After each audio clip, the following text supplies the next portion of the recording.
Dort haben Sie die Möglichkeit, auf Deutsch die Übersetzung zu hören. Falls Sie dieses Planetensymbol nicht sehen, klicken Sie auf die 3 Punkte, wo mehr steht. Dort finden Sie die Übersetzungsfunktion und können Deutsch einstellen. Vielen Dank. Bonjour, bienvenue à la Coalition internationale pour la paix. Alors pour écouter en français, la traduction française d'ailleurs n'a pas encore commencé, c'est normal si vous ne l'entendez pas pour l'instant. Pour écouter la traduction française, vous devez aller en bas, il y a un petit globe et vous cliquez dessus, vous pourrez choisir la langue ou ça peut être aussi un rond avec 3 petits points à l'intérieur marqué plus. Et pareil, vous choisirez le français. Vous pourrez aussi parler en français dans la partie questions-réponses. À tout de suite. Excellent. Thank you, interpreters. All right, I'll make this announcement again in English. Welcome, everyone. This is the International Peace Coalition. Thank you for joining us. Please remember as you join to select interpretation at the bottom of your screen. It'll be a button that looks like a little planet. If you don't see that little button there, select the 3 dots that say more, and you'll find interpretation there. We have English, Spanish, German, and French provided for you. And even if you do speak English, please select English, as either it'll help people hear your interpretation in that language or vice versa. So with that, Dave, just let me know when we are live. Go ahead. Great, thank you. All right, welcome everyone. This is the International Peace Coalition. This is the 115th consecutive meeting that we've had. Thank you all for joining us. My name is Anastasia Battle. I'll be your moderator, as well as Dennis Small and Dennis Speed, my co-moderators. And I like to remind people why we created this forum 115 weeks ago, which was to unite the international peace movement. As everyone is well aware, there are many efforts to split people apart, divide us, and keep us from communicating. But if we actually want to achieve true peace in the world, we need to bring people together of many different philosophies, ideas, cultures, religions, in order to accomplish this goal. So I thank you all for joining us in that effort. And please take a moment to share this invitation with other people that you know, other organizers, organizations, your friends, your family, respectable enemies that can understand what we're doing here today. To start us off with this meeting, we have Helga Zepp-LaRouche, who is the founder of the Schiller Institute and the initiator of the International Peace Coalition. Please go ahead, Helga, start us off for the meeting. Let me say hello to all of you. Today is obviously an extremely, potentially very fateful day, because today you have the meeting between President Trump and President Putin and their delegations in Anchorage, Alaska. And, you know, a lot has been said. A lot of people have voiced either panic or hope or sarcasm, cynicism. I think we will know in a few hours from now what will be the outcome of this meeting. So let's not speculate, because our approach is not the reading of tea leaves, but rather an organizing approach, because you know, the reason why we were totally excited when we heard the news about the location of that meeting was because obviously the location of Alaska brings forward the potential of building the tunnel through the Bering Strait, connecting the Eurasian landmass with the Americas through an infrastructure corridor. And, you know, if you look at the composition of the delegation on the Russian side, you have very powerfully Lavrov, Shoigu, Ushakov, but also Kirill Dmitry, who is the present president of the Sovereign Wealth Fund of Russia. And he has come out in the past repeatedly for the construction of the Bering Strait tunnel. Now, why is this so important? You know, obviously, this is a project which goes back to the middle of the 19th century, to the time of Lincoln. It has, you know, encouraged the vision of many people ever since.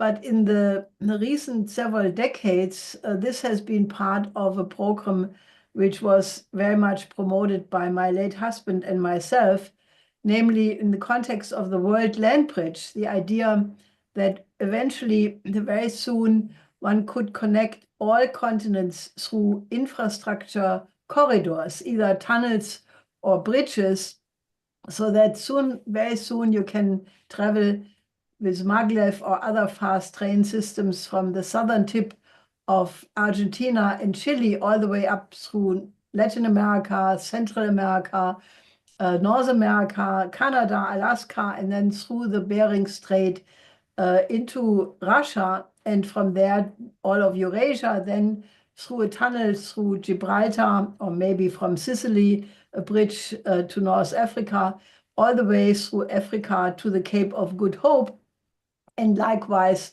another connection through the Indian subcontinent and tunnels and bridges into Indonesia and some of the other countries in that region. So eventually, the idea that we would be united through a network of infrastructure connecting the economies and the civilizations around the globe into one interconnected one. And provided that we will not have World War III, that is the natural course of events. Sooner or later that will happen. But if it happens now, it could be a very important piece of war avoidance. Now, I'm hopefully optimistic that this may be on the agenda, simply because it is such an obvious potential. President Putin has mentioned in the recent several years repeatedly, especially in the context of the Vladivostok East Economic Forum, the incredible economic potential which lies in the development of the untapped raw materials in the Far East and Siberia, much of which is under permanent frost conditions and therefore has not yet been developed. But if there would be such an infrastructure connection, then even these climatic difficulties could be overcome. There are modern ways of building cities even under permafrost conditions. So given the fact that, also President Trump is known to be a real estate expert, he has for sure a sense of it, and I'm absolutely certain that that potential has not escaped his idea, and it would be a perfect way to outflank all of his opponents, including those very strange Europeans who are presently calling themselves the coalition of the willing and who have tried everything to prevent Trump from ending the Ukraine war. The recent example being Chancellor Merz of Germany, who last Wednesday, just 2 days ago, had a meeting in his chancellor office where the only physical person participating was Zelensky, but he was by Zoom connected with the other European heads of state who are part of the coalition of the willing. And they said, we have absolute conditions. What must come out of this meeting in Alaska? There can be no land swap. There must be first a ceasefire. And, then basically repeating the conditions, including Ukraine's access to NATO, listing all the reasons why the war is taking place in the first place, because it did, encroach on the core interest of Russia's security interest. And therefore, it came to this very unfortunate development of the Ukraine war.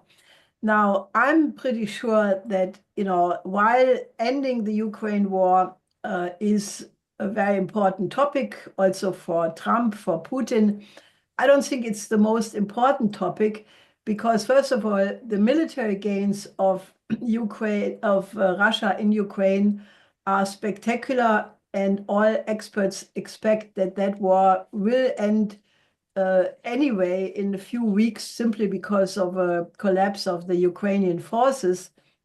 And just 2 days ago, Russia destroyed a factory which was in the process of building long-range missiles, the Sapsan missile, which was financed by a consortium of European nations, basically like the Taurus missile, but enabling Ukraine to build that on their own soil. So that has been destroyed, and with that, the option of equipping Ukraine with these long-range missiles. So I think much more important for Russia is the potential to normalize relations with the United States, because I think if you study the recent Russian formulations, articles, statements, it is very clear that what is counting for them is the immediate potential of that the present crisis over Ukraine could escalate into a global nuclear war. And, you know, given the fact that you have a warmonger faction on the side of the Europeans in particular, I think they are looking at the potential of normalizing relations with the Trump administration as the primary desired outcome of, you know, a process of discussion, hopefully going beyond Alaska, maybe have follow-up meetings, also including the prolongation of the New START treaty, which otherwise would run out beginning of 26, maybe negotiating a new INF treaty. And these kinds of things are, in my view, much more the core security interest of Russia than even the battlefield situation in Ukraine, which I think Russia thinks they have pretty much under control. So I think that that is the immediate situation there. As I said, we will know in a few hours. But let me just bring in one more dimension of why this infrastructure development is so important, because it's not just a way to increase trade. If the tunnel in the Bering Strait will be built, it is the estimate of a railway expert with the name of Scott Spencer that it will make possible the transport of 400 million tons of cargo every year, which is enormous.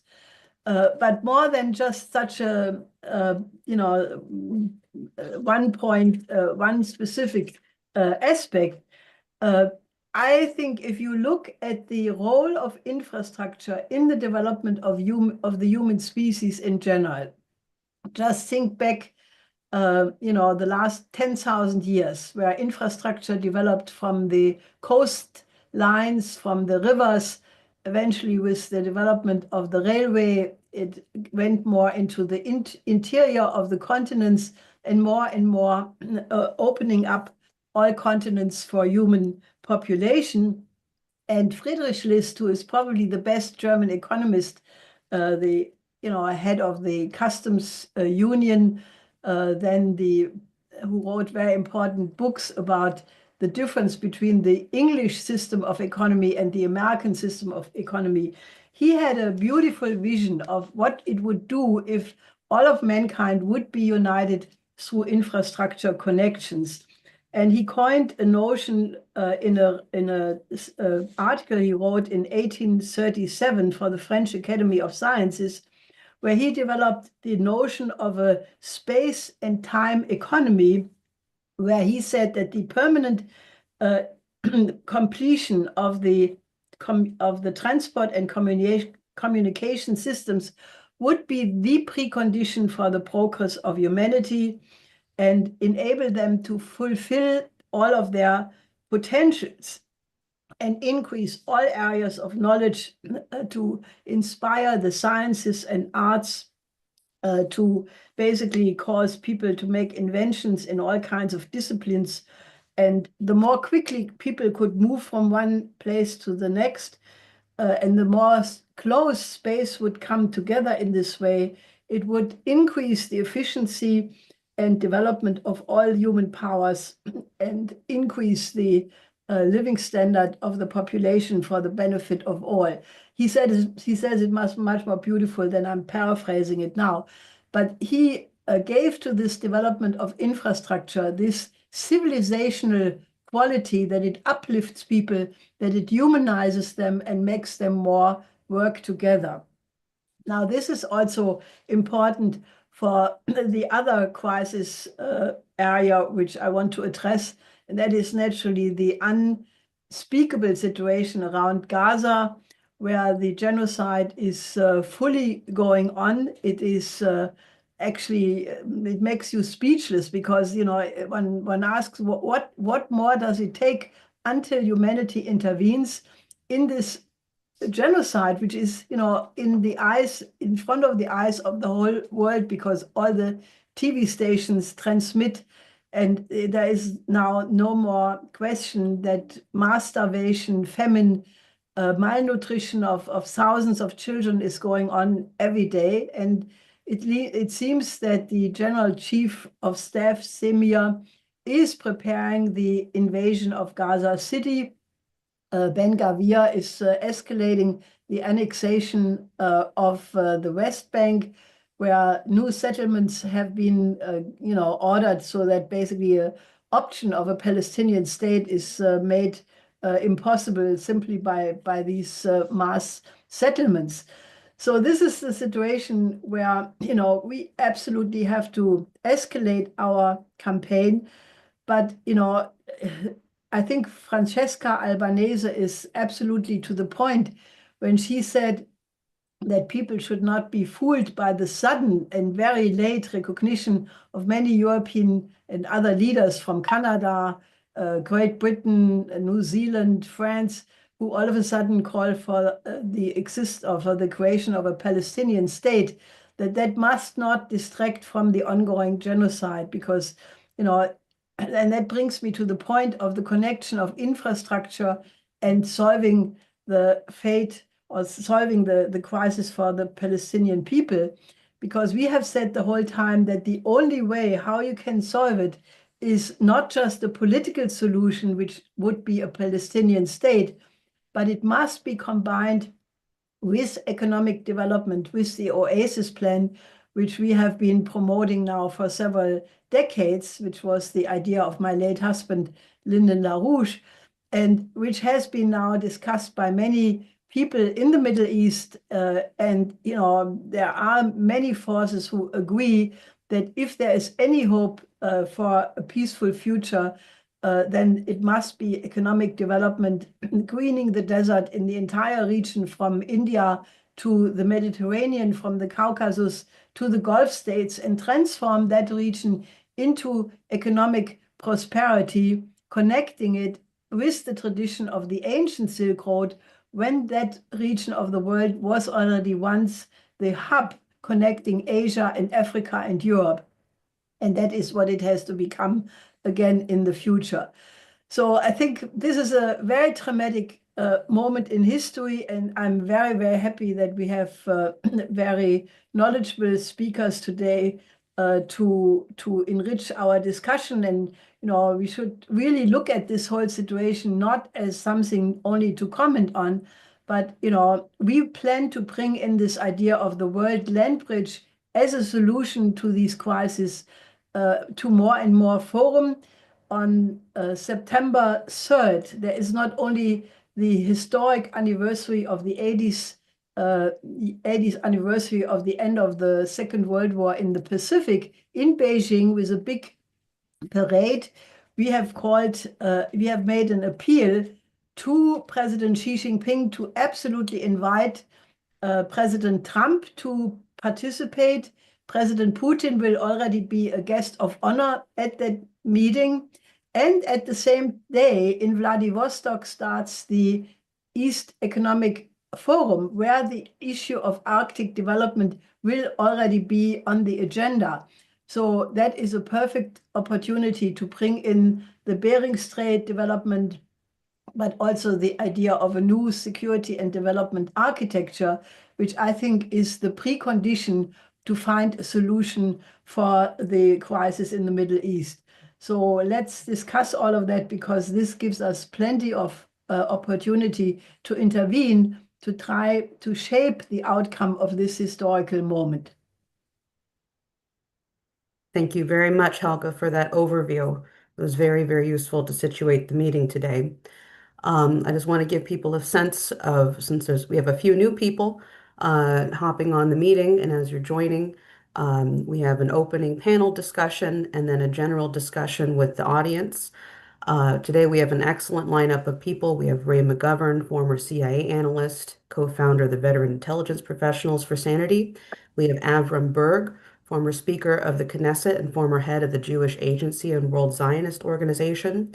We have Colonel Alan Corvez from France, a consultant, international strategic affairs, former advisor to the commandant of UN interim forces in Lebanon, and Professor Emeritus Richard Falk, Euro-Mediterranean Human Rights Monitor's chairman of the Board of Trustees and the former special rapporteur for human rights in the occupied territories of Palestine. So we have an excellent lineup of people today. So thank you all for joining us for this special meeting. So we'll continue with our agenda. We have Ray McGovern. Thank you so much for joining us. Please go ahead. You have the floor. Can I be heard? Loud and clear. Okay, great. Well, thanks again for inviting me. This is a hopeful moment. Only if, okay? Now, it was Augustine that said, hope, yeah. Hope has two beautiful daughters. Anger at the way things are, and courage to do something about it and change the way things are. Now that goes in spades for Gaza. We can all do something, and that's what we're all about here. We're about information, but we're also about action. So I want to just lead off with that because this is a unique little group. We don't just talk, we act. And there are ways to act in concert with the various people involved here. Find those ways and act, okay? The other thing, of course, is Ukraine and the summit that's happening today. I, too, am hopeful about that. Now, what gives me hope about that?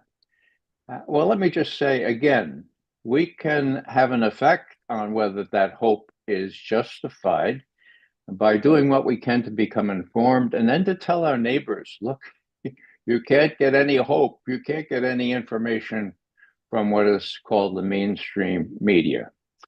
Let's go to the summit. My goodness, I'm very hopeful. You know, I am a Kremlinologist, okay? That's even harder to say in Russian, okay? That means I look at what Russian leaders say, how they differ from one day to the next or 1 month to the next, and other things in the public domain. And as many of you know, I've been an outlier because I've been watching very closely. Suffice it to adduce the latest proof that comes yesterday from none other than President Putin. He told his chief security people that there is great reason for hope. Now, this is the day before he left, and is in Anchorage now. This is what he said. At this stage, we are with the current U.S. administration, and it has been making quite energetic and sincere efforts to stop the hostilities in Ukraine. Whoa.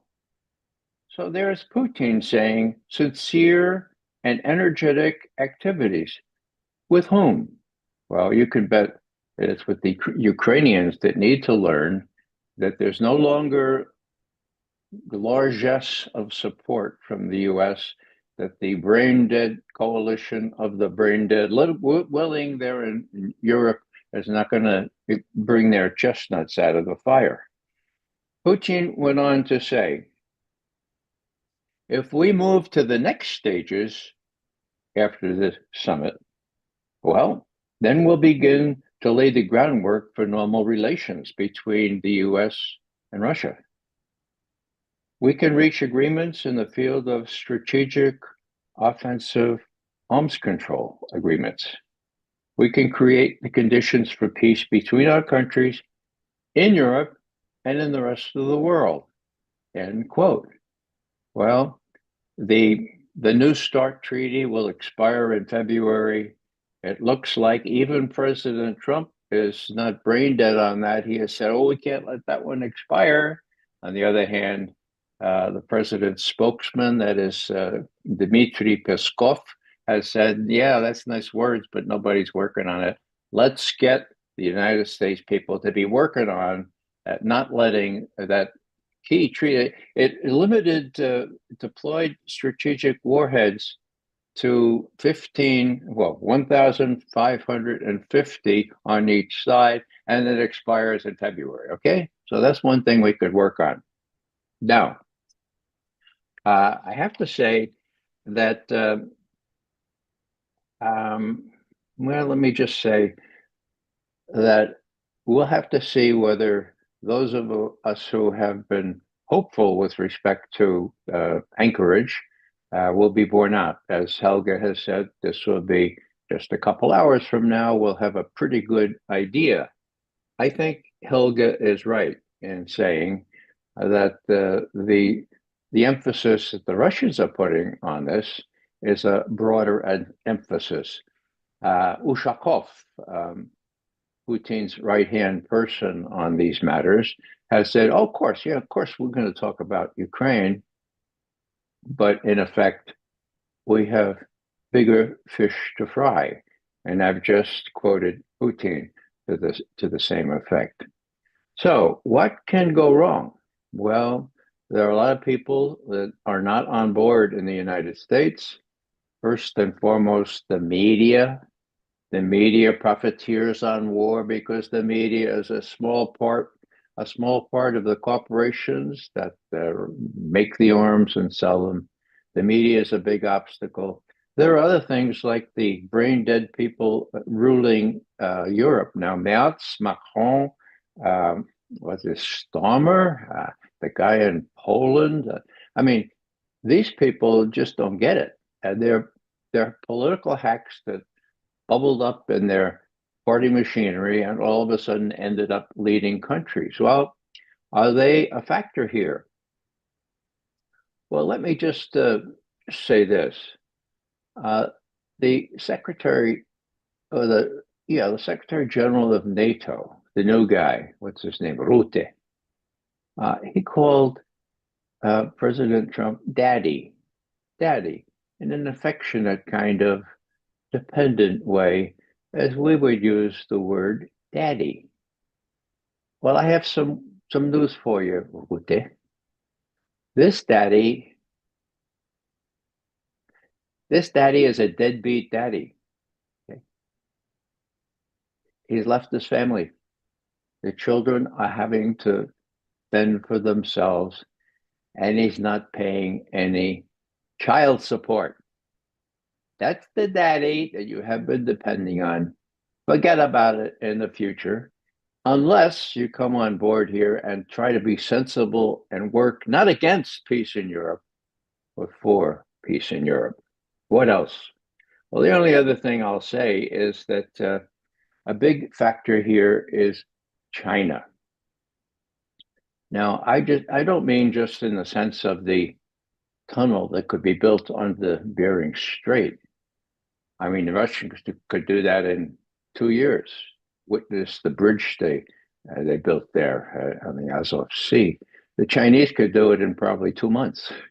I exaggerate, of course, but there's all kinds of potential to get that thing done. All it needs is real estate people like Trump and Witkoff to say, "Hey, that's not a bad idea. Maybe we can put condominiums on each side." I kid about condominiums, but all kinds of prospects loom large in the future, as long as they're not sidelined by people like the neocons in our country and like the brain-dead coalition of the willing in Europe. So we'll see what happens later today. I remain hopeful, but I would remind you one more time that hope has 2 daughters. They're beautiful. They're equally important. The anger that results from seeing how things are, particularly in Gaza, forced starvation, genocide. And the courage. The other daughter is named Courage.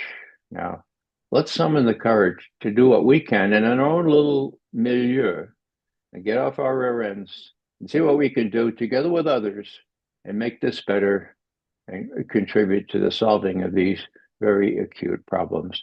Thanks for letting me speak.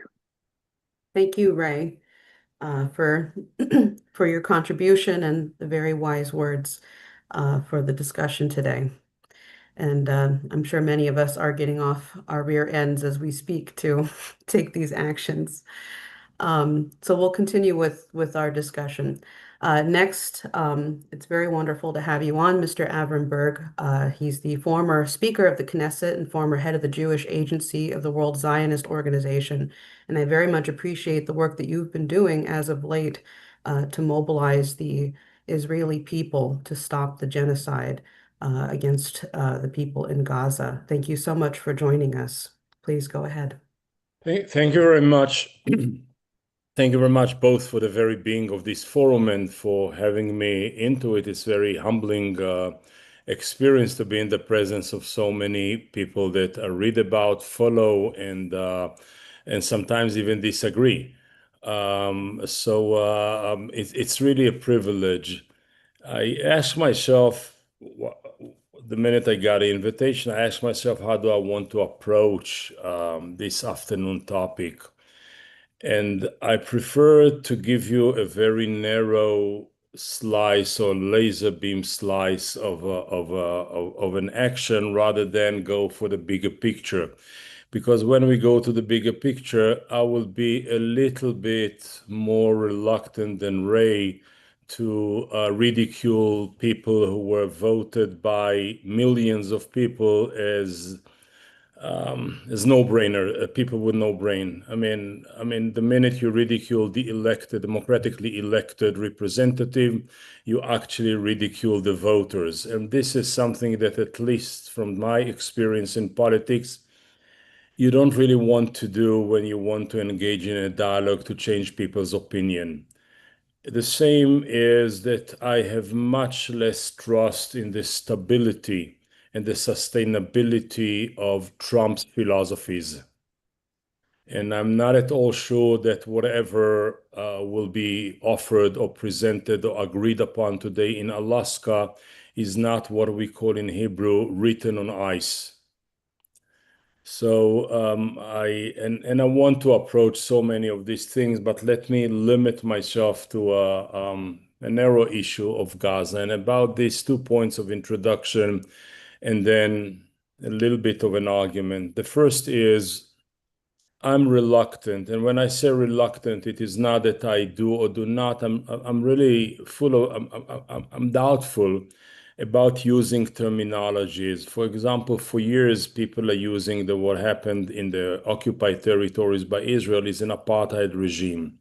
The apartheid regime was a very, very malicious South African Afrikaners imposed upon the majority of African of the Black community in South Africa. Is it wise to copy paste the terminology that was defined in order to describe a situation to a different situation, which is completely different? The same is taking the term genocide. The term genocide, as much as it was born as out of the womb of the Second World War, I mean, cynically so, or ironically so, among others who gave birth to it is the Jewish lawyer Raphael Lemkin and few others, and now Israel accused by it. The problem is that it is a legal term. And for a legal term, we have to go into lawyering up and listening to, is it according to the definition of the international law? Is it not according to the definition? Is it according to the original of the 40s, or is it after Kosovo, former Yugoslavia precedents, etc.? And I say, I don't want to lawyer up. I say, and if it is not a genocide, is it kosher? The answer is no, because what we talk here is about ethical and moral thing before we talk about legalities. in one of these days, in one of the demonstrations or protests or vigils against the war, chased me down the street a group of right-wing, I can say right-wing thugs shouting after me, Avram, we want to talk with you. I said, okay, I'll talk with you. And I said to myself, listen, if it's talking, it's okay. I'm good at talking. I was the Speaker of the House. So speaking is something I know how to do. And if they will lose it, I will run faster.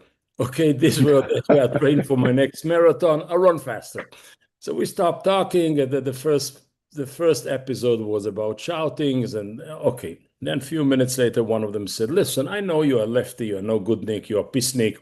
But I want to ask you a question. Did we build gas chambers in Gaza? I said, I hope not. He said, so it's okay. Now, the idea that you compare everything to the absolute evil, and then if it is short of it, it's kosher, is a bad argument.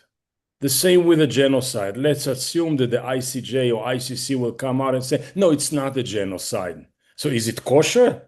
The answer is no. It's horrible. So I want to talk about the ethics of the problems and then to approach the conscience of the ethical person rather than waiting for the verdict of the legal definition. Let's go to the day of October 7th. Whatever Israel did to the Palestinians in the 100 years of conflict, harassing, wrongdoing, expelling, Nakba, tragedy, occupation, settling, whatever we done to them, and we did a lot, does not justify the first step of atrocity, the first crime of atrocity performed by the Hamas warriors or terrorists or whatever we want to call them. At the same time, whatever Hamas did on October 7th and on does not justify anything, any crime that Israel is performing in Gaza ever since. Here we have two crime sets that do not annihilate, do not balance, do not cancel each other. And we have to address them both. Not to say because you do this, it justifies to do that. And not because you do that, it annihilates my original primary sin. No, it does not. We speak about two politics or two philosophies or two paradigms with criminal implementation. I take it a step further. From an Israeli point of view, I'm responsible as much as I'm against this war, and we pay prices for it, everything, and take positions, as long as Israel is a democracy. Yes, it's a democracy in deficit, but it is a democracy. As long as it is a democracy, I'm responsible for my government, because whether I voted for it or not, right or wrong, it's my government. So I'm responsible for it. If I'm responsible for it, I cannot wait 4 years for the next time to replace the government because so many horrific things are happening. I have to do something now. Because democracy in politics is not just a ballot box every 4 years. It's a constant, permanent responsibility of the government top down and of the citizens bottom up. The problem with the majority of the Jewish Israeli citizenship is they approve a lot of what is being done on behalf of them by their own government. So what does a dissident who does not approve it and does not accept it? Violence is not a tool. Military coup is not something which is part of the syntax of the democratic process. What do you do? It's a question with no good answer. You refuse to serve, you write articles, you call calls, you organize people, you push back the police and the army wherever they are, and yet it is not enough. And we all ask ourselves the same question. By the way, it's not only here. I mean, wherever we have these kind of atrocities, wherever we have these kind of crimes against humanity, and the reality is malicious. Ethiopia's civil war is awful. Sudan is back on fire. And I suffer from it. Whatever the Indian government is doing in certain parts towards the Muslim minority troubles me. China, I'm not very happy with whatever is happening. Myanmar, I mean, all over the world I see it. And yes, this is my chunk, but it's a larger one, as Helga gave a description, or the tour d'horizon, that so many problems burning all over the world. What do we do about that? So one way is what you do, and this is to create the anti-hatred coalition. The same way there is the hatred coalition in the world because Trump and Erdogan and Putin and Netanyahu are cooperating. So why not having a for good coalition? The positive coalition, the do good coalition. And this is part of this structure of coalition. But then when I look at the Israeli particular reality, I will say that the future of Israel and Palestine is in the hands of three people. It's in the hands of Chancellor Merz. It's in the hands of Mohammed bin Salman. It's in the hands of the individual Jew. No. Chancellor Merz is as follows, and I'll be very brief about it. Up until October 7th, Israel drew whatever possible from the Holocaust account. Everything we did, we justified by saying we had a Holocaust. So it's self-defense, whatever self-defense is. It is you owe us, whatever the world owe us, etc. After Gaza, the Holocaust cannot be a credit for the Israelis for any politics. And the minute Germany will understand that Israel is not the Jews that they victimized in the middle of the 20th century, but Israel is something else, and therefore Germany should stop to give the automatic safety net to whatever wrongdoing Israel is doing, Germany will come back into the world coalition which opposes these kind of crimes. The second is Mohammed bin Salman. He's not my dream. I mean, I understand that the Saudi democracy is a flourishing one, it's getting better one, etc., etc. Not sure I want to be a citizen of Saudi Arabia as for now. Nobody offers me, by the way, but assuming, theoretically speaking, it would have been. Yet the way he offers a different kind of politics and policy for the region is an opportunity not just for Saudis, opportunity for many moderate forces, including Israelis and Palestinians. And if he will be determined enough, and Israeli society will understand what he's doing, there is a future there. God forbid that if Israel will not listen and will follow Netanyahu, and then will be neglected or abandoned or forgotten at the side of the road. And the last but not least is the individual Jew. I wrote an article last week. It was just an article, an op-ed page.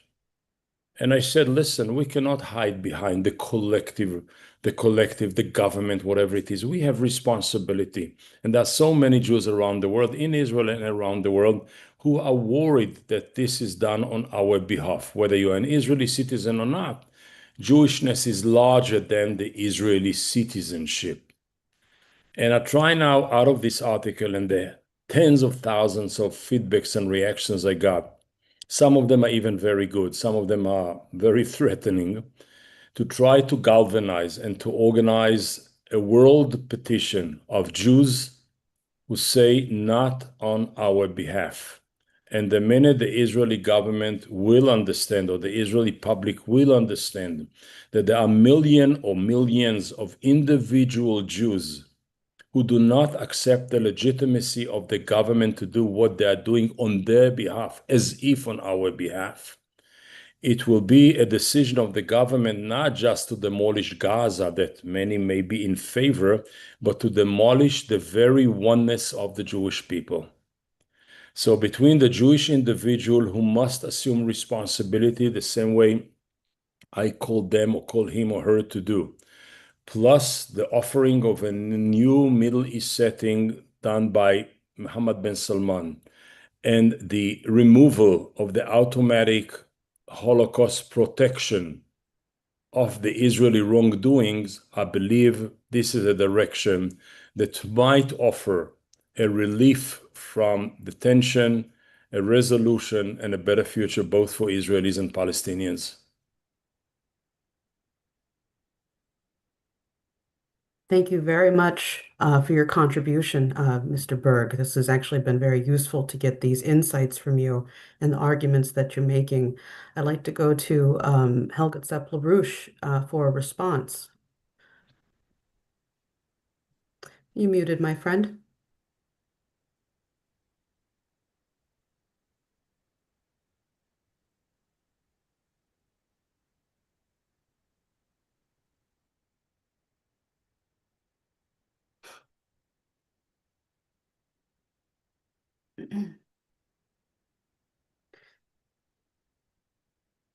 There we go. I see you're unmuted. Okay, I'm sorry. No, very briefly, I thank you for your contribution, and I would really like to have the opportunity to discuss this topic with you more in depth, because, you know, in Germany, obviously, this Holocaust issue worked also to basically get the German, you know, response totally backing up, but no matter what the Israeli government did, independent of, you know, and I think the Israeli government and the Israeli people are not the same thing. So, you know, in a certain sense, this is it's very difficult to even discuss in Germany, because if you say the wrong things, you are being called an anti-Semite immediately, even if you have absolutely no intention about that. And, you know, the people say all the time Germany worked so much through its history, and that's very laudable. I think that is not quite true, because the view even of the Holocaust has become very reduced, and it has left out the incredible damage done by Germans in the Second World War, especially to the Soviets. They lost 27 million people. That has been erased from the memory. There is a demonization of Russia going on, which is absolutely horrifying and not justified in anything Russia has been doing. And by the same token, that is being extended, you know, to China if they can get their way. Anyway, I just want to say it is extremely important to develop an open approach to discuss these questions, because if you cannot discuss it anymore, then it becomes a weapon. And unfortunately, I have to say that the issue of the Holocaust has been weaponized in Germany to such an extent that if you oppose the German government sending weapons to Israel for the use in Gaza, or just otherwise, you know, that becomes impossible to even discuss, and that becomes a terrible injustice immediately thereafter.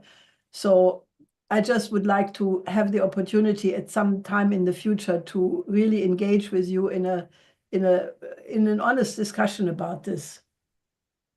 Go ahead, Mr. Berg. About the honesty, I do not know. I was too many years in politics, so I do not promise to deliver. But I'll be more than happy, and I'll give my 2 nickels into the opening of the next chapter of our conversation, whether privately or collectively.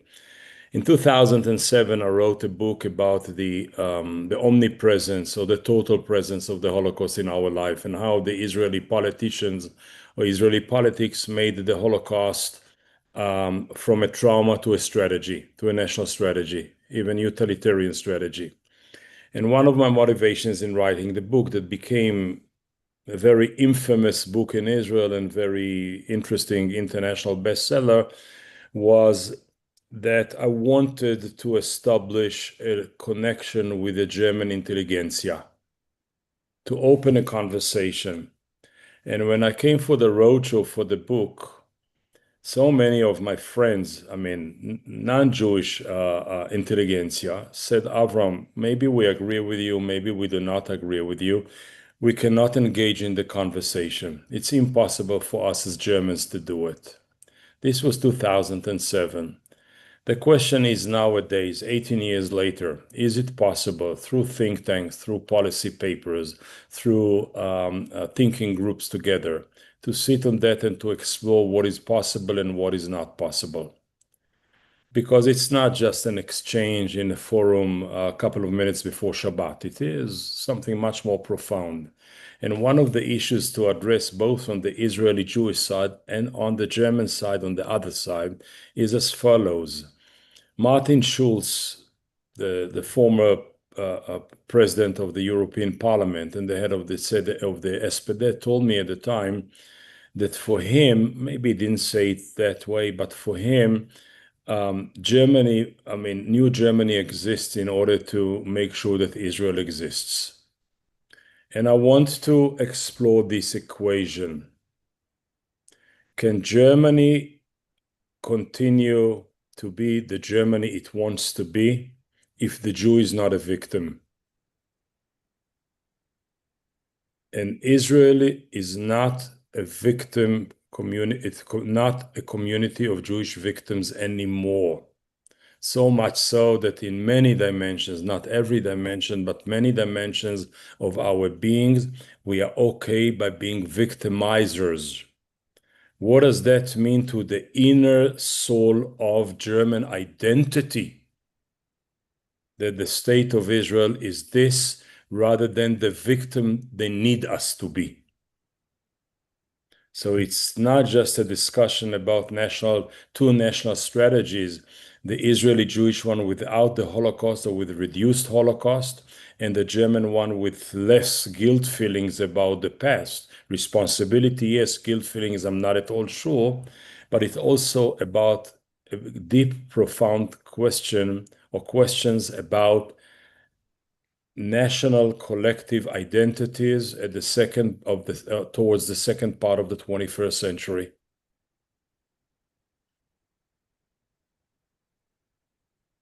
Thank you very much for that response. I'm sure that, I mean, Helga, unless there's anything more, I think we should continue. Okay, well, thank you very much, Mr. Berg, for your response and your contribution to the discussion. I'd like to bring in Colonel Alan Corvez from France. He's a consultant of international strategic affairs and former advisor to the commandant of UN Interim Force in Lebanon. Thank you so much for joining us, Mr. Corvez. Please go ahead. Allez-y. Oh, you're muted, my friend. Ok, vous m'entendez? Voilà. Do you hear me? Yes, Bonjour, oui. merci de votre invitation. Thank you very much for your invitation. Je dois dire que I have to say that I was very interested by the intervention of Mr. Berg, former president of the Knesset, and I really appreciate his lack of ideology, because the world today is dying. The world is dying. Est-ce que c'est bon? Oui. Yeah. J'ai eu un message me demandant No, de changer de langue. it's okay, it's good. Va? No, it's good. Go on, please. Yes. Bon. Je continue, donc, I go on, please. voilà, Thank you. il est So dans le raisonnement he's rationnel. thinking Or, rationally. le monde souffre And what the actuellement, world is dying c'est today de n'être plus dans is le that the world raisonnement rationnel. doesn't think En France, rationally. il n'y a In plus de France, réflexion stratégique. there is no Nous n'avons plus strategic de thinking. doctrine stratégique. We Nous have sommes no more totalement strategic alignés doctrine. We are sur totally l'OTAN. aligned Du on fait the de la NATO perturbation policy. actuelle de l'OTAN, Because of the nous perturbation sommes, inside NATO today, nos dirigeants sont our complètement leaders are à la totally dérive et se lost, cherchent dans and l'idéologie. they are totally C'est-à-dire l'idéologie, ideological. c'est-à-dire le mal est What là, I bien want to là. say by Et donc, ideology is say that on a there is an perdu, evil on a- there, and we have on n'a to plus la kill this evil, and we are not thinking strategically, d'avoir and we have no more the possibility to have a strategic discussion, rational discussion regarding the problem of the world, rationnelle entre des and positions have a strategic politiques, discussion, even if we have et, different très heureux opinion, d'entendre, different Monsieur orientation. Borg. And that's why I was Il very est happy to tout à fait listen droit. Mr. Berg, and Alors, he's very concernant ce qui s'est courageous. passé en Palestine, Regarding what is going on in Palestine, cette question de l'Holocauste qu'il a très this bien question of expliqué, the Holocaust that elle est he was fondamentale également, explaining, which is very important. pas seulement concernant l'Allemagne, mais It's not only que because of Germany, the relation with Germany. les Israéliens qui I'm sont sorry au because pouvoir the video of et Korvas is l'armée very. dans la bande de Gaza pratique So- un holocauste sur So les we have to say Palestiniens. that the Et donc, Israeli on voit bien army que, is already today doing an Holocaust on the cette notion Palestinian, and this notion d'Holocauste est, d'Holocaust, this notion il faut of essayer de Holocaust, comprendre pourquoi we have to Hamas, really le djihad understand islamique, tous qui se sont that, soulevés, c'est parce que ça vivait dans and why you l'occupation. have this opposition, the Les jihadist Français ont vécu opposition, the l'occupation, terrorist opposition, pendant 4 ans the leur pays uprising pendant of the people against this Deuxième Guerre policy mondiale. of Et donc, Holocaust was il faut toujours relativiser doing by les the choses. Israeli government. Et si And les if Palestiniens the ont pris Palestinians des risques de take se soulever some ainsi risks contre to l'occupation, go and fight qui s'était the déjà soulevé occupation, plusieurs fois, there was a là, lot of c'était uprising in vraiment the un past, but moment, this time it was very, very big and very, une inflexion dans la courbe qui a so it was very modifié shocking for les everybody. rapports de So force because they d'une part. decided to Et change donc, il y a eu the des alliances qui se sont their constituées policy, to have a lot of aussitôt pour alliance soutenir ce to soulèvement. support Et donc, this on operation est from the dans Palestinians. une situation où And now we are in a situation deux blocs s'opposent, where two mais blocks are aujourd'hui, opposing, but on voit today bien que la we can see majorité that the de la majority population du of the monde et la population of majorité the non world, seulement des populations, not only the ça c'est sûr, population in mais même itself, des États but du also monde the est states contre Israël is et against soutient la Israel Palestine. and its policy and supports Donc, moi, je Palestinian me pose la question revolt suivante. against the Comment se fait-il occupation. que So my question is Monsieur this one: Trump, qui est how certainement Mr. Trump, un homme intéressant, who qui s'est is fait quite élire sur la interesting, promesse who d'amener was la paix elected dans le to monde, bring que peace ce in the soit en world, Ukraine, en in Palestine, Ukraine, in ailleurs, Palestine, comment se fait-il que and M. elsewhere, Trump ne parvienne why pas Trump is not doing à anything, is not arrêter acting M. to stop Netanyahou? Mr. Netanyahu? Car, comme l'a dit This is my d'ailleurs question because it was said by le député israélien précédent, the il former faut faire la différence entre Knesset le president. gouvernement de M. Of Netanyahou, course, we have to les make Israéliens, differentiate the population and the la government. population et la It's diaspora true. juive du monde. Et And donc, also all the Jewish comment se we fait-il are que living in the world, M. around the Trump, qui world. But cherche why à Trump? faire l'Amérique grande again, We want to make à nouveau, America great comment se again, as he fait-il says. qu'il ne How comprenne he is pas not qu'en able, continuant how he is not à understanding, soutenir and is still un supporting gouvernement et un chef de gouvernement qui sont désavoués par l'immense the majorité Israeli des government, pays du monde et which is des attacked populations by du monde, almost all the qu'il population dessert and les all the intérêts des states in the États-Unis world. d'Amérique. So it's Je not suis sûr qu'il le good for the comprend. United States of Donc, America, est-ce which is qu'il y not good to a support des forces Israeli obscures government qui today. So l'obligent à is there continuer à some mener cette dark politique forces putting dramatique? pressure, On blackmailing a him tous les jours des to vidéos support horribles qui the sont government insoutenables of de ces Israel? enfants, And de we ces can femmes, see every de tous day a ces lot of civils qui video of souffrent people dying, à Gaza. starvation, killings in Gaza, Est-ce which que is Monsieur horrible. But Trump, Donald it's Trump, my question, Donald Trump est tenu par quelques is forces qui l'obligent controlled à by continuer à dark soutenir forces un gouvernement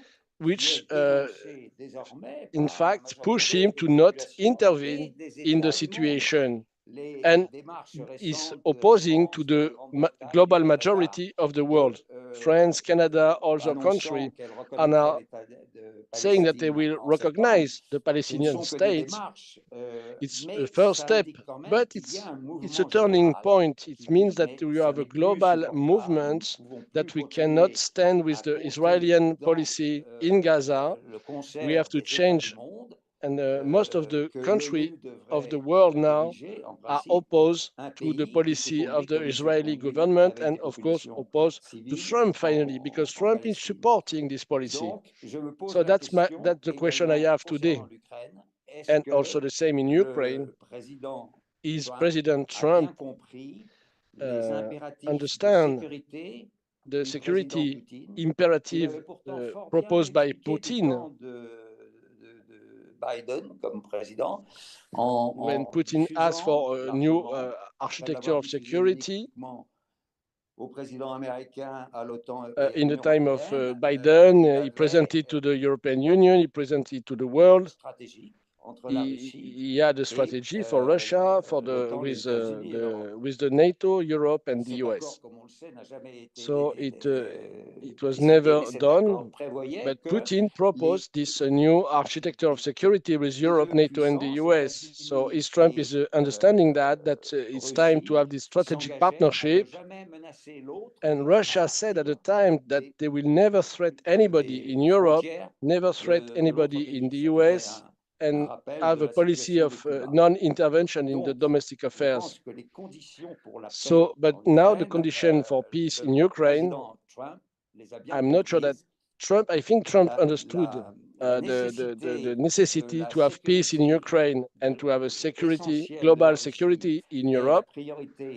And if Russia has no security, the world has no security. And I think that Trump has understood that. And after 3 years of wars and hundreds of thousands of deaths in the Ukrainian side and also in the Russian side, but now Putin will ask Trump to have a part of the 4 oblasts in the east of Ukraine, Kherson, Zaporozhye, Lugansk, and Donetsk, to have that as a Russian part, as a part of the Russian Federation.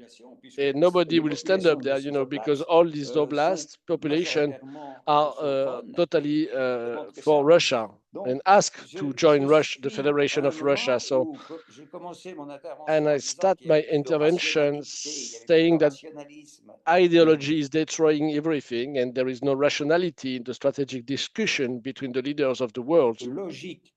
There is no logical no logic in the international discussion. We just say this one is bad, this one is good, we are the good and the other are bad. We have to get out of this ideology of good and bad, nice and bad. And we have to recognize what the Israeli army is doing in the Palestine is horrible, but we have also to understand that the First Minister Netanyahu and his government can continue to do this is because they have the support of the United States of America. And when Trump will say stop now, because it's not good for the United States interest, I'm sure stop this horrible policy, and I'm sure that Israel will stop.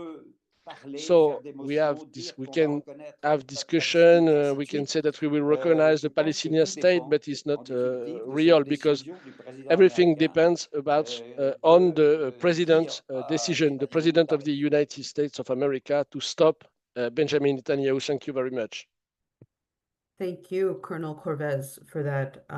I totally agree with you. I think that that's very true. We have to overcome our ideologies in order to really make this work. So thank you very much for that intervention in this discussion.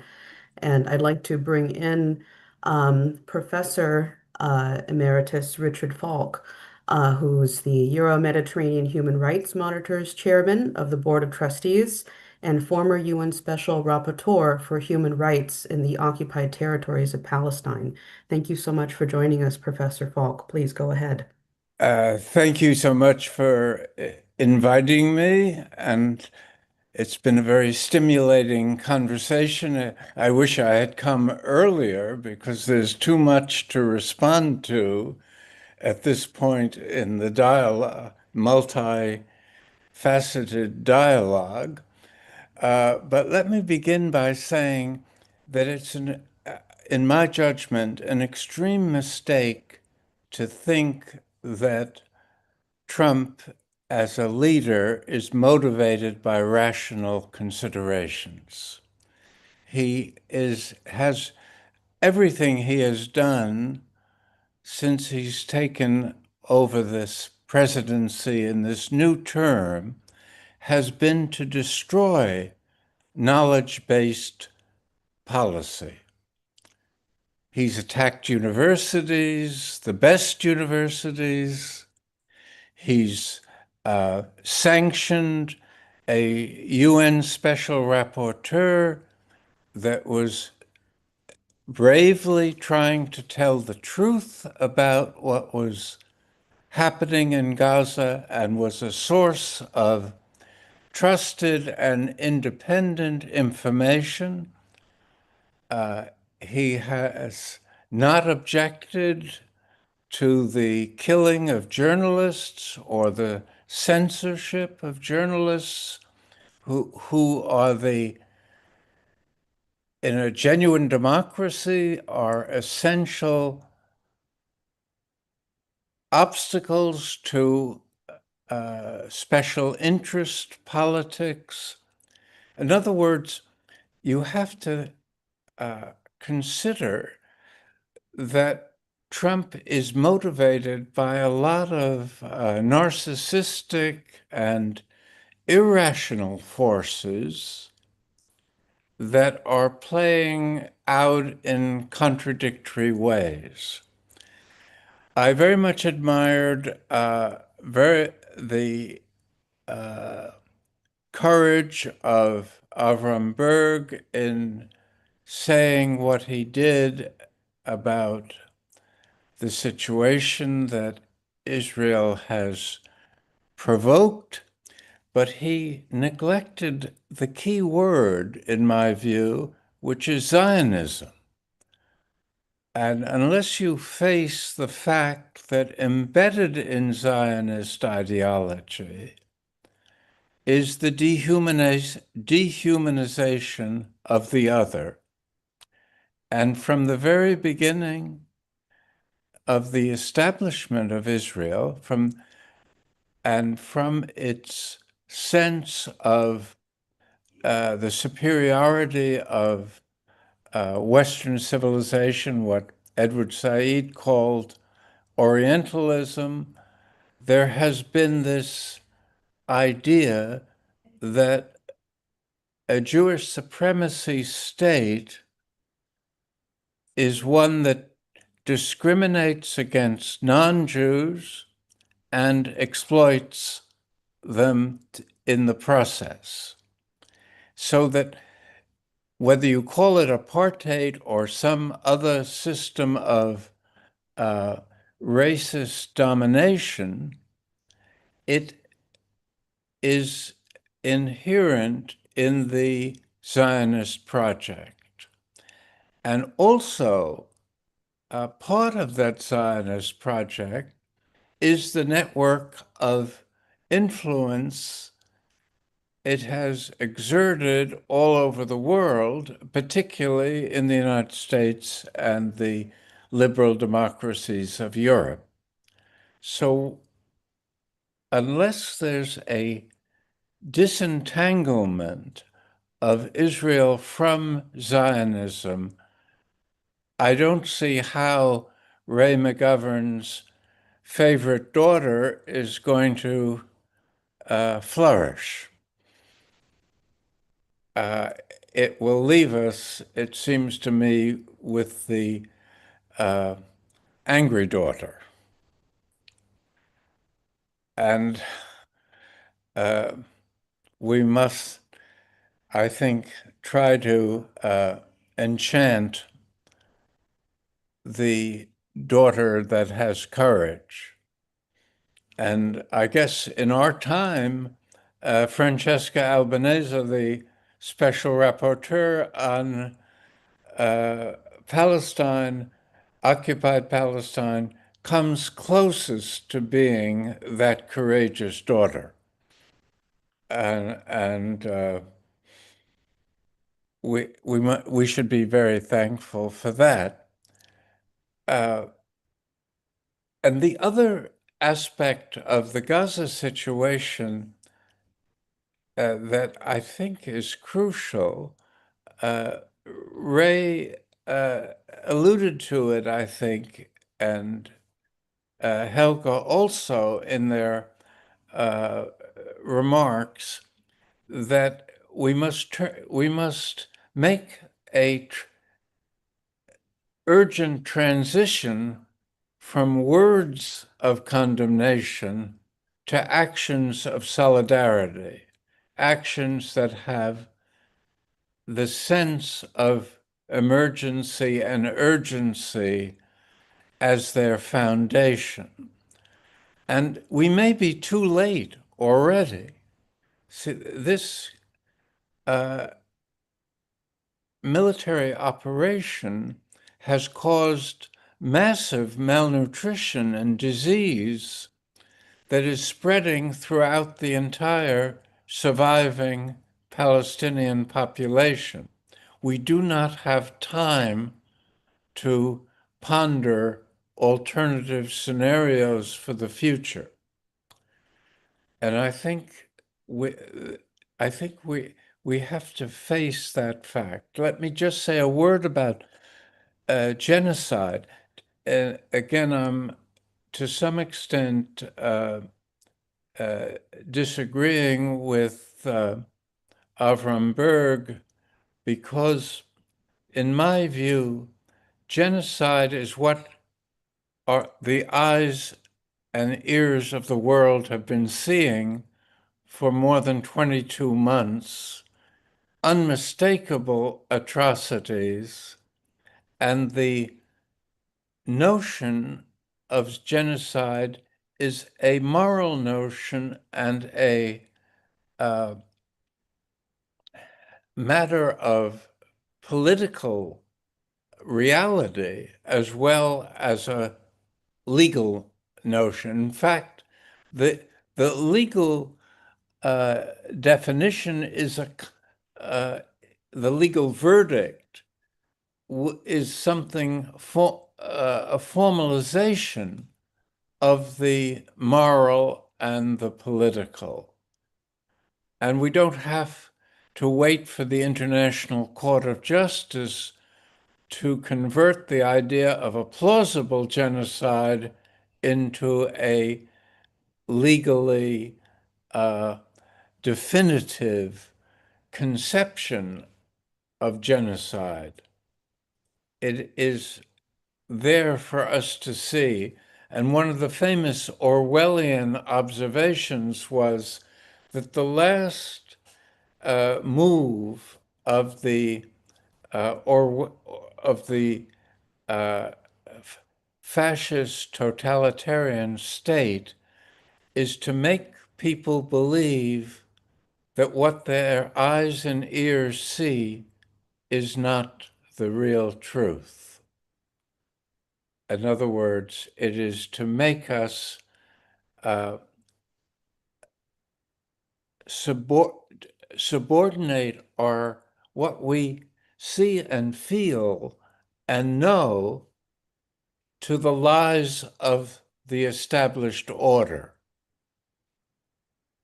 See, and so what has been happening is that through Zionist influence, through Israeli control of the public discourse, there's an attempt to so confuse the perception of reality that what seems to be the truth is really punished as lies. And in the liberal democracies, to call what's happening in a true way is something that is subject to punitive reactions. People have lost jobs, students have lost visas. There's been a discrimination against the truth.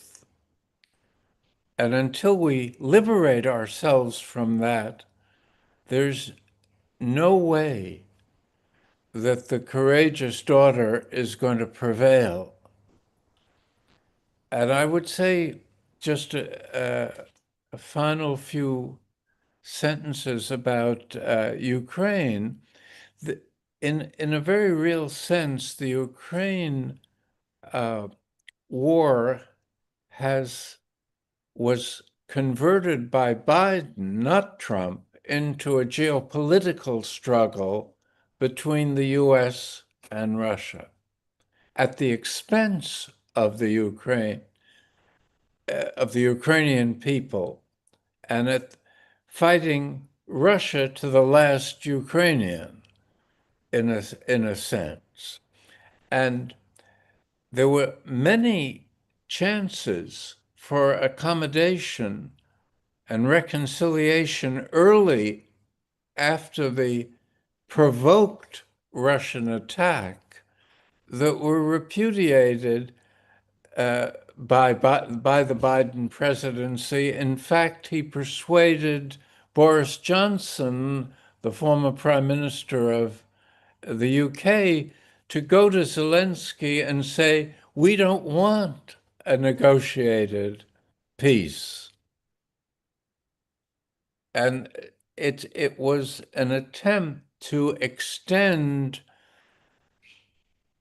the aftermath of the Cold War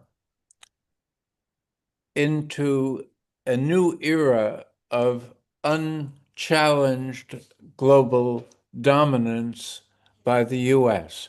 What is hopeful about Trump, again, irrationally motivated, but hopeful, in my view, is that he has always seen the advantages of a geopolitical realignment.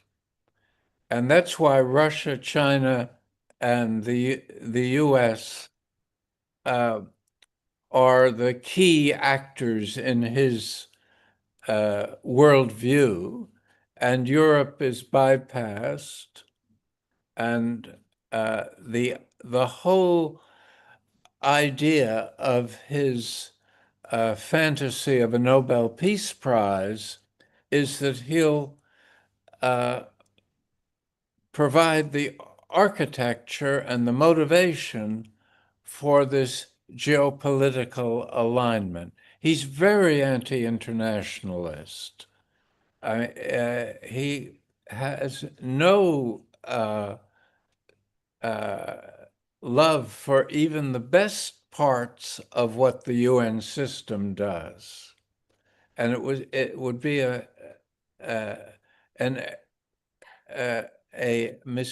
error of tragic proportion to think that he's interested in a cooperative interstate compact to solve the problems of the world together. He's still a climate denier, a climate change denier, which is part of this war on science and on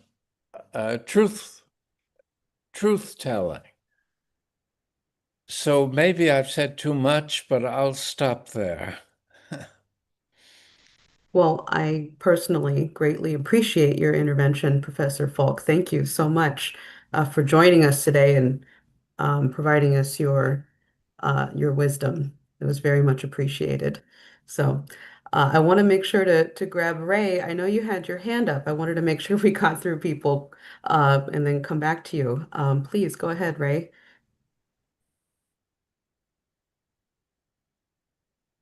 Can I be heard? Loud and clear. Yeah. I will defer to Evelyn Borg to reply first to Professor Falk, but I did want to pick up one thing on Ukraine. As we've been told, as we've been brainwashed in the West, the Russian attack on Ukraine was unprovoked and illegal. Now, the Secretary General of the UN has admitted that it was provoked. It's just that nobody heard his speech before the EU Parliament. The question about whether it was illegal or not, now I've asked Richard this a couple times going back 2-3 years, and I don't know, Professor Falk, if you want to go on the record here, but last time when I asked you whether it was illegal, you said this was unsettled law. Do you have any refinement that you could share with the rest of these folks, Richard? I'd really appreciate it. Well, it's complex. Of course, lawyers are paid to give contradictory interpretations, and there's no question that they violated an international border, Russia, but they were super provoked. I mean, provoked is too mild a word to say. I mean, the U.S. Generated the truth out, as you know better than I, the 2014 coup. They encouraged the flirtation with NATO. They did all the things that would unsettle even the most cautious Russian leader. And then they threatened, they built up the military capabilities of Ukraine. I mean, so in that sense, if there was ever a case for preventive war, Russia could make it as powerfully as possible. And only a convinced legal positivist would take the border crossing as the only relevant issue in trying to determine whether this was legal or not. So the issue is in some sense not resolved. On the other hand, it's really become the subject of state propaganda because it's so manipulated, and one sees the manipulation if you compare the liberal democracies' response to Ukraine and their support for Israel's attacks on the Palestinian people. Thank you very much. Double standards and moral hypocrisy. Thank you, Professor They Falk. undermine international law. If international law has any chance of regulating behavior in the world, it has to apply to the strong as well as the weak. Right. Well, I also would like to go to Helga for a response to anything that's been said so far. I just would like to bring in one more consideration, and that is that in observing how the international community has proven to be incapable of reacting to what I call a genocide in front of our eyes, that means that we as humanity as a whole are in a deep, deep cultural and moral crisis. Right. And not just the genocide going on in Gaza, it's, you know, I can go through all the different reactions, but the fact that we are not capable of doing something about it, you can say, you know, if you want to fight it, you have to fight the United States, and who can do that? But, you know, obviously the UN Security Council has been blocked. They were completely unable, even the provision that you can go to the UN General Assembly if there is an injustice which cannot be resolved by the UN Security Council, did not resolve the situation. So that creates a real problem, which I think needs to be addressed very urgently. The second thought I want to mention is there is a need to separate, to somehow get a clarity on that we cannot allow, even in front of the greatest evil, to in any way let that evil impact our souls. I know that, for example, many Palestinians say, you cannot have an oasis plan because first we need justice. Well, that is true in one sense, but there is a very important line in Friedrich Schiller's play, Wallenstein, and I say it in German, and then I try to translate it. It says, es ist der Fluch der bösen Tat, dass sie fortwährend Böses muss gebären. It is the curse of the evil deed that it permanently has to give birth to more evil. And I think that that is a very important consideration, because if we are not capable of breaking through the cycle of violence, of revenge and doing justice in the name of justice, getting back at the other one, I think we have reached a point in the history of humanity where we have to be able to take the level of the sublime. Nicolaus of Cusa had this idea of the coincidence of opposites, that the human mind always has to be able and is able to conceptualize a solution which is on a higher plane than the lower plane on which the problem arose. And I think that challenges us, that we have to make a cultural leap, that we have to apply the principle of aesthetic education to solve this problem by bringing in relation to the best of the other. And I know this is very difficult when you're dealing with a concrete situation like in Gaza, but I would like to bring in these considerations because I think they are extremely important. And I'm not claiming that I have the final answer to them, but they seem to be extremely important to me. Great, excellent.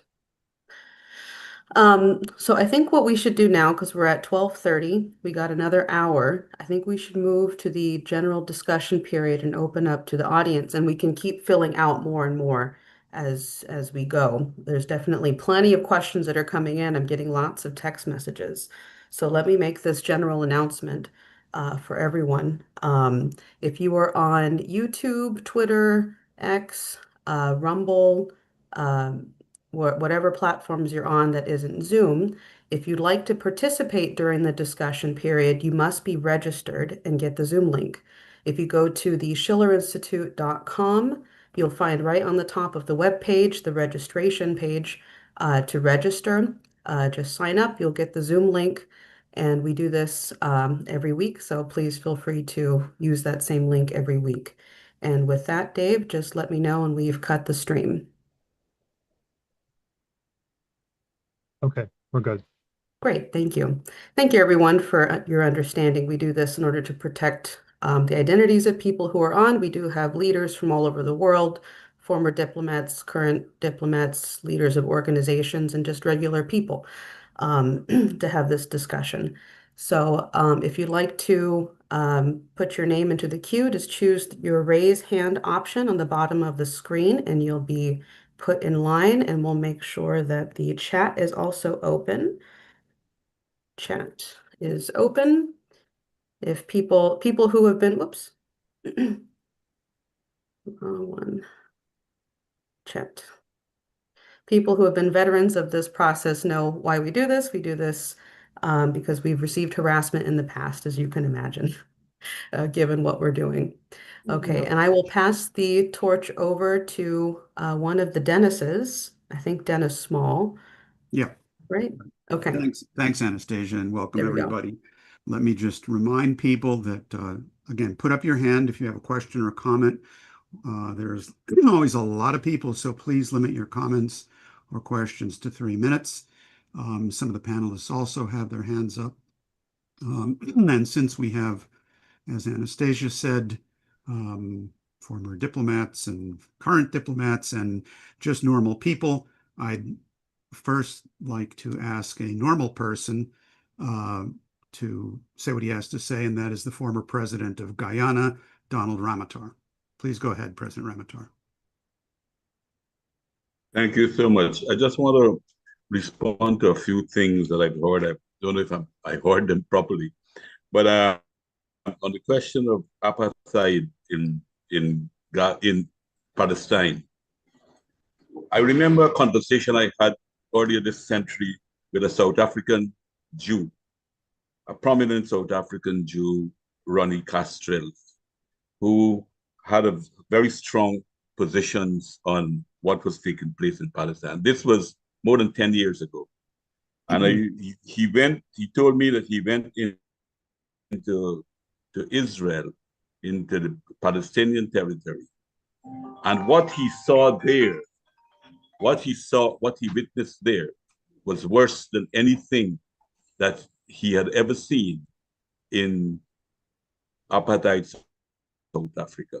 And this was a man who was an anti-apartheid fighter, who was an executive member of the ANC, and who took a long struggle. So this is what he told me, that it was far worse than anything that you see in South Africa.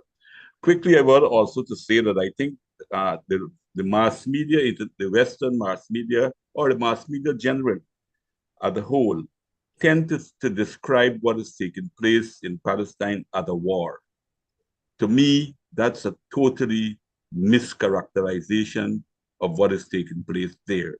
It is how could you describe the fourth largest and powerful army in the world with a very sophisticated military equipment supplied by the most developed countries in the world with weapons and ammunition, fighting against a practically unarmed people, and when their targets are basically civilians, babies and children, how can we describe this as a war? This is a massacre, this is apartheid, this is fascism, in my view. I'm not a lawyer, I don't have the legal thing for all of these, but from all of my reading, what is taking place in the Gaza, to reach all the criteria of some of the worst atrocities that have ever taken place in the world. And I want also to speak about October 7th, because even well-meaning people, when I listen to the debate at the Security Council in the United Nations, every one of them, before they criticize what is taking place inside of Gaza, they preamble it by saying that what happened on October 7th was horrible. Yes, it is horrible from one point of view, but how, on the other point of view, how do you blame a people for fighting for their own liberation? If you look at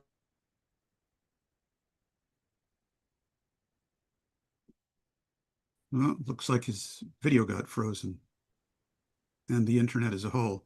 Are you still with us, President Ramotar?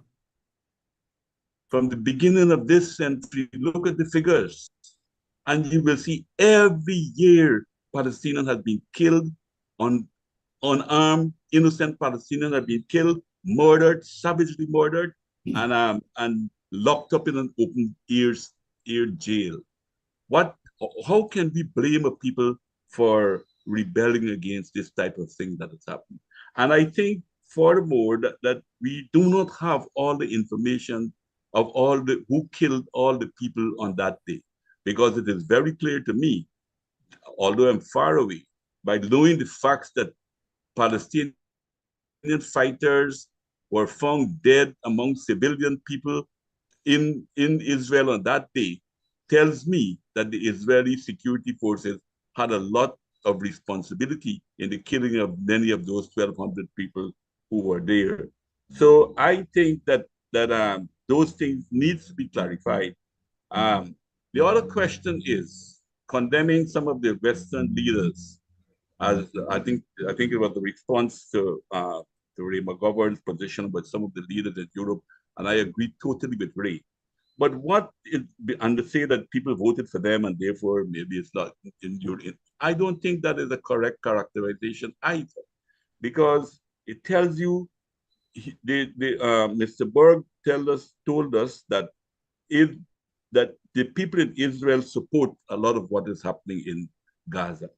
And that is because they have no other information. That is because they're controlled.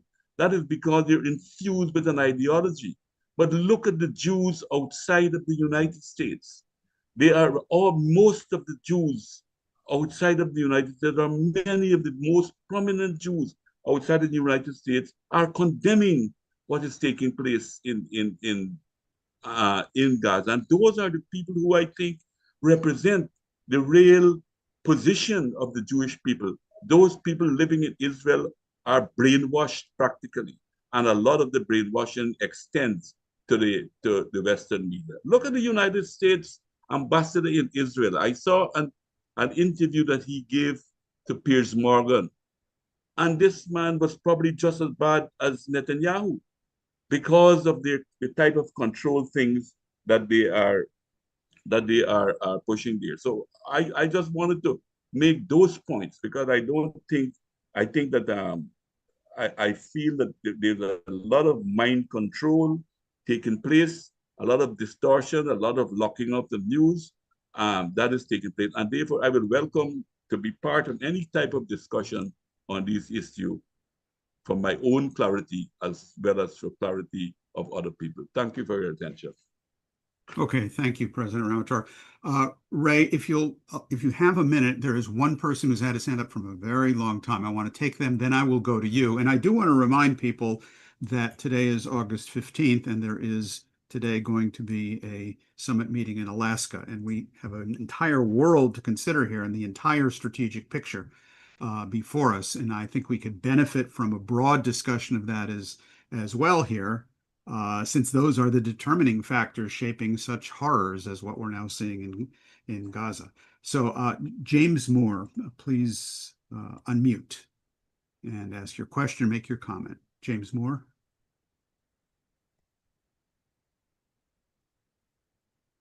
You have to unmute.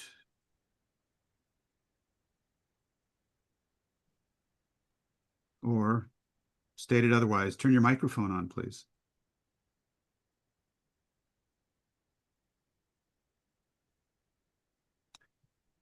Okay, while James is trying to figure that out, and as soon as he can, we'll give him the floor. Why don't you go ahead, Ray? Where'd you go? There you are. Thank you, Dennis. I'll try to be brief. Sure. I know now, again, why President Ramatar is my favorite president. He encapsulated it beautifully. And I'd just like to pick up on a couple of his points. And one has to do with apartheid. Now, is Mr. Berg still on? I was hoping. Yeah, very much so. Oh, good. Yeah, well, actually, I should defer to Mr. Berg, if he's still on, to reply to Professor Falk. Is he? Yeah, he'll raise his hand, I'm sure, when he wishes to. I'm here. Okay. Go ahead, Ray. Go ahead. Go ahead, Ray. Then we'll go to Mr. Berg. Go right ahead. Oh, well, Ray, let's finish his intervention. Yeah, what I was suggesting is that in the ordinary course of this procedure, that you should have the right to answer some of the things that Professor Falk said, because they are variants what you said in the beginning. With all due respect, would you like to respond? Because I have some comments as well, but I thought you should go first. Well, I'm coming from a part of the world in which procedures and process and order are not that organized. Okay, so I have no problem for you to finish what you started, and then I'll catch up. And as a one who came from the political world, anyway, I will answer whatever I like, regardless of what the question was. So who cares when? Well said. Well, listen, I respect very much your courage. That book you wrote in 2007, and you're risking friendships and everything else for speaking the truth.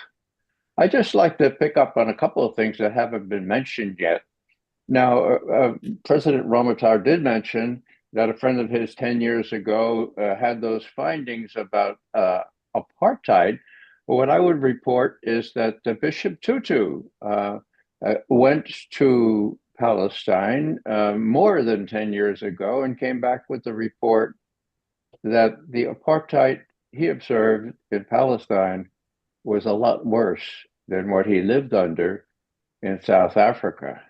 He also said that this has to do with oppression, and that in circumstances of oppression, it is not moral to be neutral. To be neutral in circumstances of oppression is to be on the side of the oppressor.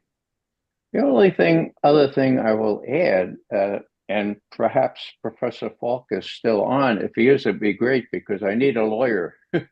But the lawyer tells me that the UN representative, the Chinese representative, spoke out very forcefully a full year ago, and he said the attack on October 7th was terribly, terribly unfortunate, but it was legal. Hear me out now. The Chinese representative said that people who are living in occupied territories with the kind of oppression going on in Gaza have not only the right, but the responsibility to resist it, to include the use of violence. That's what the Chinese reporter said. I think that's codified law with respect to the right of people in occupied territories. I just wanted to add those things because those are recent things that I, not a lawyer, learned that I think are relevant to this discussion. Okay, thank you.